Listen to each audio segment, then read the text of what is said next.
আপনাদের দাবিটি একটু আপনার মুখ থেকে শুনতে চাচ্ছি।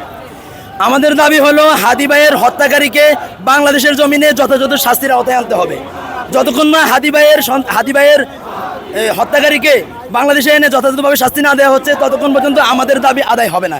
এটাই আমাদের দাবি। আর এই দাবি আদায় হওয়া পর্যন্ত আমরা এইভাবে আন্দোলন চালিয়ে নেওয়ার চিন্তা ভাবনা করছি।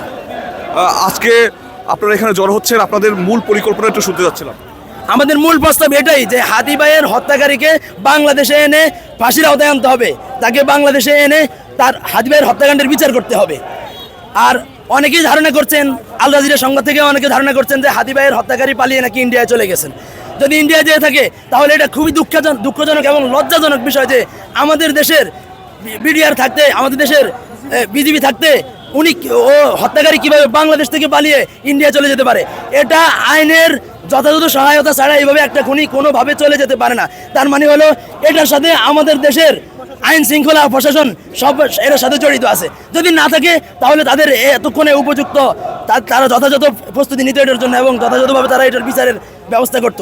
কিন্তু জাস্টিসের কোনো বিচার করছে না, বাহিনী তাদের কোনো ধরার কোনো ফিকির করছে না। অথচ আমরা এখানে আন্দোলন করতে আসছি, এখানে চারদিক থেকে তারা ব্লক করে রাখা, আমাদেরকে পাহারা দেওয়া, অনেক কাজ করতেছে। কিন্তু এইরকম কোনো ফলাফল কোনো তদন্ত বাহিনী এখন দিতে পারছে না যে হাদির হত্যাকারীকে ধরে আনা হয়েছে, তাকে আইনের আওতায় আনা হয়েছে, এরকম কোনো কিছু বলা যাচ্ছে না।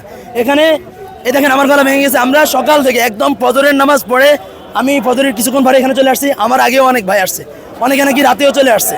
সবাই চাচ্ছে হাদি ভাই যেভাবে 24-এর জনতার জন্য কেঁদেছে, যারা আহত হয়েছে, পঙ্গু হয়েছে, মারা গিয়েছে, তাদের পরিবারের যেভাবে খেয়াল রেখেছে, যেন আমাদের দাবি হলো সারা বাংলাদেশের মানুষ যেন হাদি ভাইয়ের জন্য এভাবে মাঠে নেমে আসে, হাদি ভাইয়ের জন্য এভাবে কাঁদে।